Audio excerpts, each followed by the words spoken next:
lady deputy, I was always happy to use the element of surprise to my advantage. But this one ducked down a side street, deft as you please, no doubt believing that if he stayed on bustling Passaic Avenue, more passers-by would join the chase and he'd soon be caught. The detour didn't bother me, though. I preferred to go after him on a quiet, tree-lined lane with no more danger of loiterers stumbling into my path. I rounded the corner effortlessly and picked up speed. He chose for his escape a neighborhood of large and graceful homes that offered very few places to hide. I closed the distance between us and was already looking for a soft patch of grass ahead on which to toss him down, but he saw an opportunity ahead. He'd done this before. I had to credit him that. He hurled himself over a low fence and into a backyard. Here is where an agile man of slight build has the advantage. I was forced to abandon my handbag and to heft myself over the fence in the most undignified manner. Hems caught on nails, seams split, and stockings were shredded into ribbons. I landed on one knee and knew right away I'd be limping for a week. It occurred to me at last to wonder what exactly the man had stolen, and if he was really worth catching. If I'd abandoned the chase at that moment, no one, not even Mr. Giordano, would have blamed me. But no matter, I had to have him.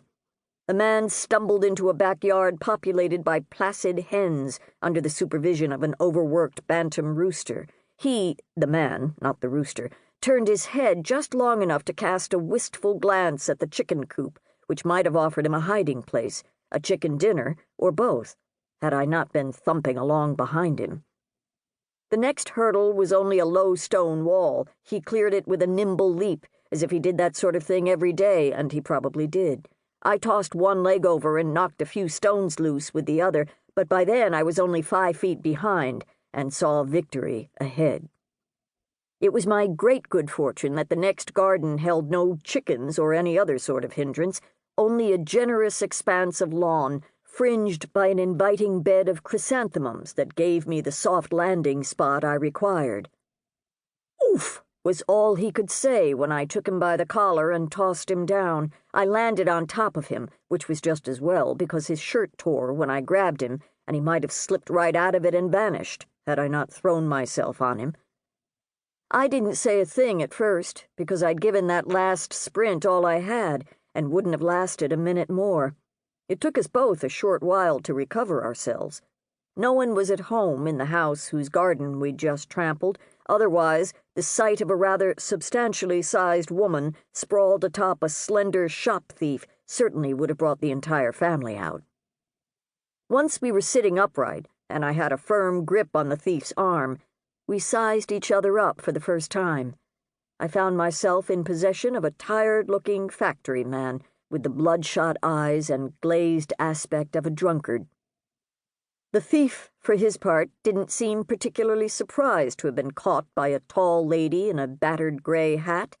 The business of thievery leads to all sorts of surprises. One must be prepared for novelties. He tried half-heartedly to shrug me off, and muttered something in what I took to be Polish.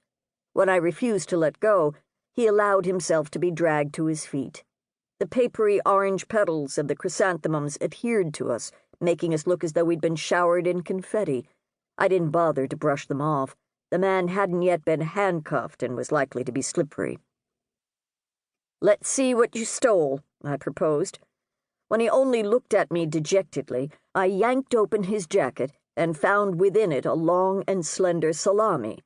Not the salsicciotto, mind you. Those were kept behind the counter under Mr. Giordano's watchful eye, but the cheap type that hung in the window and were easy to snatch.